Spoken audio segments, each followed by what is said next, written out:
Welcome to the Real News Network. I'm investigative reporter Taya Graham. Are progressive Democrats just as responsible for the current warmongering as their Republican counterparts? Well, that's what the mainstream media seems to keep avoiding in their coverage of a possible war in Iran. But the truth is a much more nuanced and ugly conversation. The House of Representatives just passed a resolution that would limit President Trump's ability to order military action in Iran without Congress's approval. It's been described as a sharp rebuke to the president from the majority of the House. However, critics see it as an impotent symbolic attempt to atone for past complicity. In December of 2019, Democrats and Republicans alike voted for a $1.4 trillion spending bill that included a Pentagon budget increase. But why are Democrats voting for increasing the military budget while they criticize Donald Trump's aggression towards Iran? Why are even isolationist Republicans turning the other cheek as more monies are appropriated for military expansion? Well, I'm speaking with Medea Benjamin, co-founder of Code Pink, to better understand U.S.-Iran relations and to understand if there's a possibility for peace in our time. Benjamin has been a part of the worldwide anti-war movement for over 30 years and has written books on Iran, Saudi Arabia, and drone warfare. Medea, thank you so much for joining us. Thank you for having me on, Taya. We really appreciate it. So let's get started. Can you help explain to us exactly what it was that both Democrats and Republicans voted for with this War Powers resolution? And maybe tell us a little bit of how it's different than the similar resolution that Congress voted on in April regarding Yemen. Well, this is a resolution that says that the president does not have the authority to go to war in Iran, that he has to go to the Congress and get authorization first. There is another bill that Bernie Sanders has introduced that would cut off the funding for going to war, but that is not what's called a privilege resolution, so it's not clear that that will even get a vote. They use this War Powers Act before in the case of Yemen, which is a very important thing to use. It's something that hadn't been used since the Vietnam War in 1973. But as will probably happen in this case, when it got to the desk of Donald Trump, it was vetoed. Now, the bill that just passed yesterday does have to go to the Senate. Right. And we have no idea if we can get enough Republicans to vote along with the Democrats to get it passed. In any case, it will go to the president's desk. If it gets that far, he will veto it. And then, unfortunately, we're not going to have a majority-proof number of Congress people to allow us to override his veto. In any case, it's still important to do this. Anything we can do to show opposition to the president's war with Iran is part of building up a groundswell of opposition to try to avoid an all-out war. So as we discussed, Democrats and Republicans alike voted for a $1.4 trillion spending bill, but it also affected an amendment from Representative Ro Khanna and Matt Gaetz that could have blocked Trump from attacking Iran without approval from Congress. Now, Representative Khanna pointed out that some people have a vested interest in not restricting the president's ability to go to war. Let me read you a tweet from Representative Khanna, and then I'm going to give you a chance to respond. If you are wondering who benefits from endless wars, take a look at how stocks for weapons manufacturers began to rise as soon as Soleimani was killed. Defense contractors spent $84 million lobbying Congress last year, and it certainly wasn't to promote diplomacy and restraint.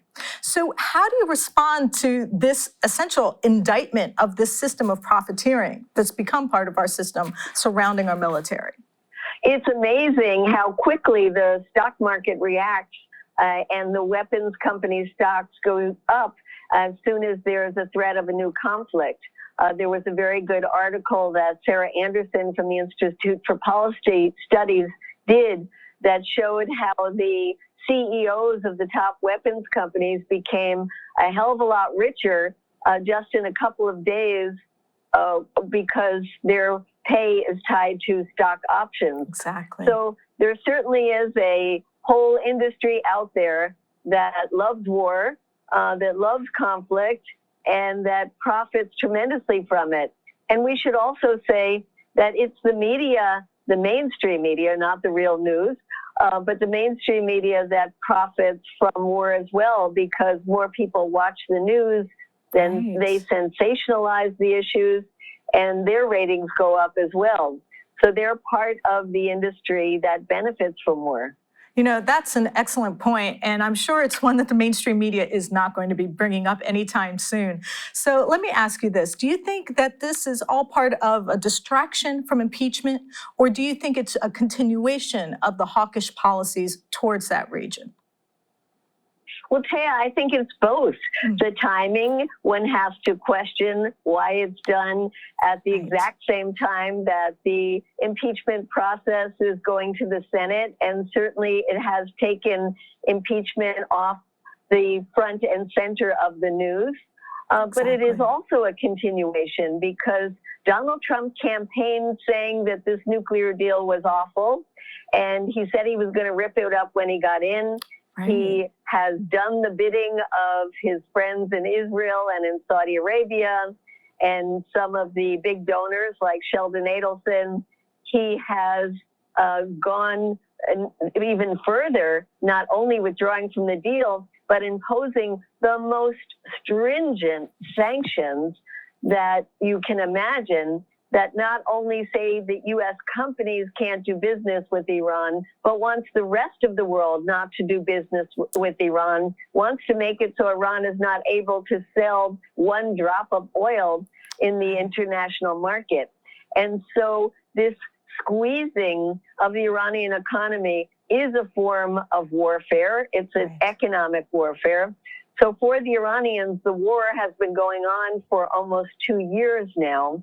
And that's why it's important to recognize that the aggressor in all of this is Donald Trump from the minute that he withdrew from the Iran nuclear deal. Now, there is criticism coming from Congress, but is it coming from Congress about doing war the right way, or is there actually an anti-war movement in Congress? I mean, are there any real anti-war politicians present in either party?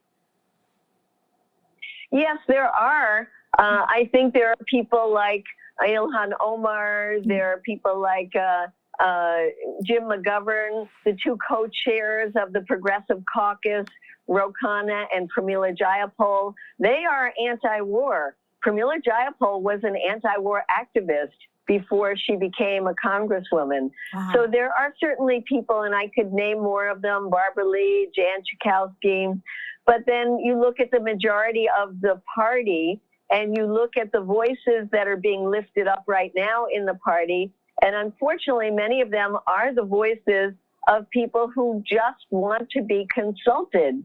And so it is always a gamble when you say that Donald Trump has to go to Congress first before he's allowed to wage war. I think we should say Donald Trump is not allowed to wage war. The American people don't want it. It's terrible for Iran. It's terrible for the world community, period. And we have to get the voices in Congress to not just be saying you don't have authorization, but to also be saying no war with Iran, period. Lift the economic sanctions, period. And bring all of the troops home from the Middle East. The Iraqi government is calling for our troops to go home. We should listen to them. They are, after all, a government that we helped put in place. And the rest of the region would be better off with the troops coming home. So we have to move these demands forward. And you know, it seems almost redundant to say this, but President Trump did, of course, promise to bring these troops home and has actually added more troops to the region. But let me focus on something different. Where did the escalation with Iran actually begin? Like when the U.S. pulled out of the Iran deal, can you recount kind of like a recent history of moments where the U.S. began to destabilize its relationship with Iran? Well, let's recognize that you really should go back to 1953 if you want to look at how the U.S. has destabilized Iran by overthrowing their democratically elected government because it wanted to nationalize its oil.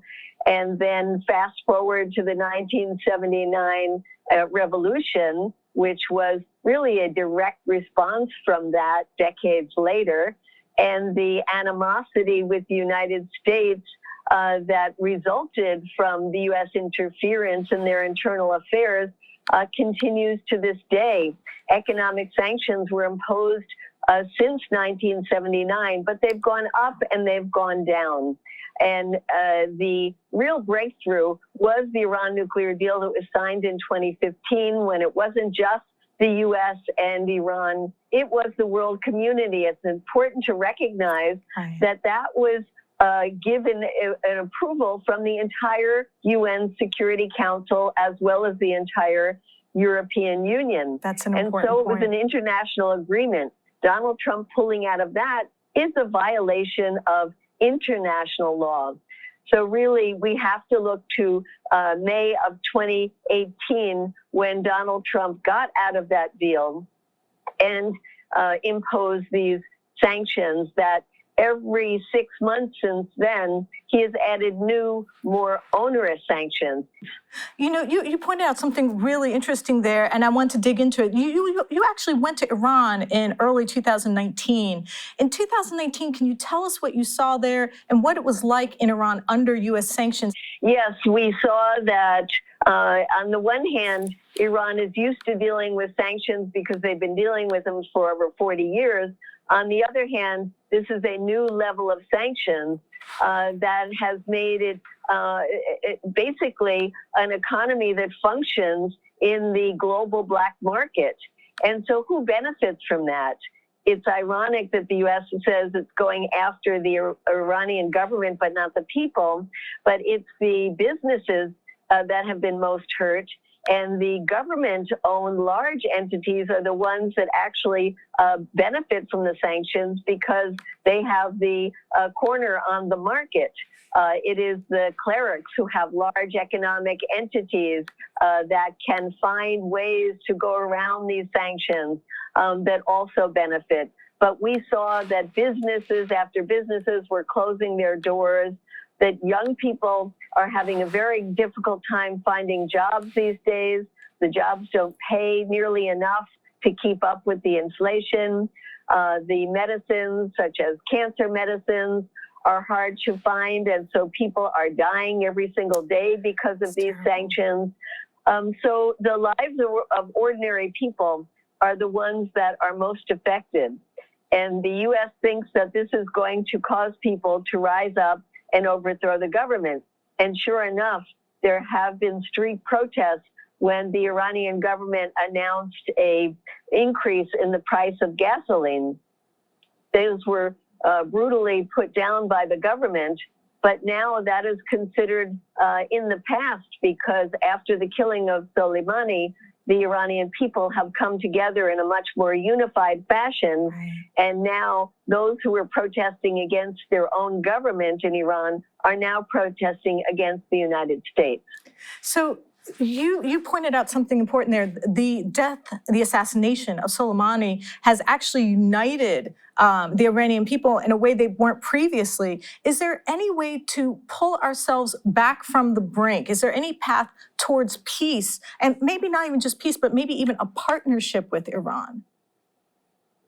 Well, that's the important question, is how do we get this madman in the White House to step back? And there are a couple of things. One is that we have to get other countries to step up. We have been working with members of parliament in the European Union and telling them we need them to come out much stronger than they have so far. We need the Russians and the Chinese to intervene and try to dial this back. But we also need a movement from the grassroots to say the American people will not stand for another war. It is a positive sign that just 2 days after this increase in the conflict, we managed to get protests in over 80 cities around the country.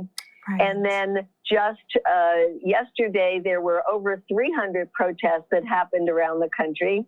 We have a global day of action that we're calling for January 25th, and we're getting tremendous response from our friends in Europe, in Latin America, in other parts of Asia, because they want to show that the world says no to war. But Donald Trump doesn't care what the world thinks, but he does care about his own election coming up. And that's why it's important to reflect what the polls show, which is the American people don't want another war, but have it be visible on the streets. And we also have to go to our members of Congress and push them to take further steps. We should be going to our city councils and passing resolutions against war.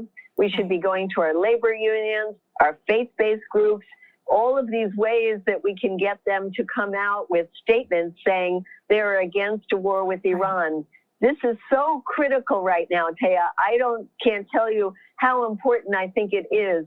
We have a breather right now, which we didn't think we would have. We're not in the all-out war this moment, but we could be any day. Right. So while we have a chance in these next days, weeks, and hopefully months, we have to really build this movement to show Donald Trump that it would be not in his interest to take this country to war.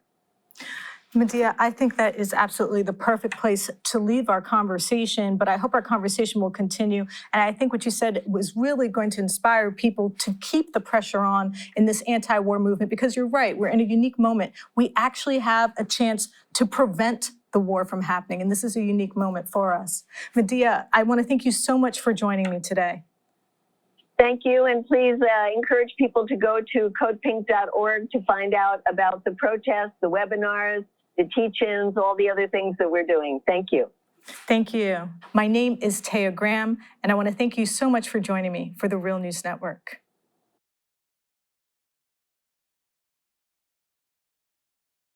Thanks a lot for watching. Appreciate it. But do us one more solemn favor. Hit the subscribe button below. You know you want to. Stay up on the videos.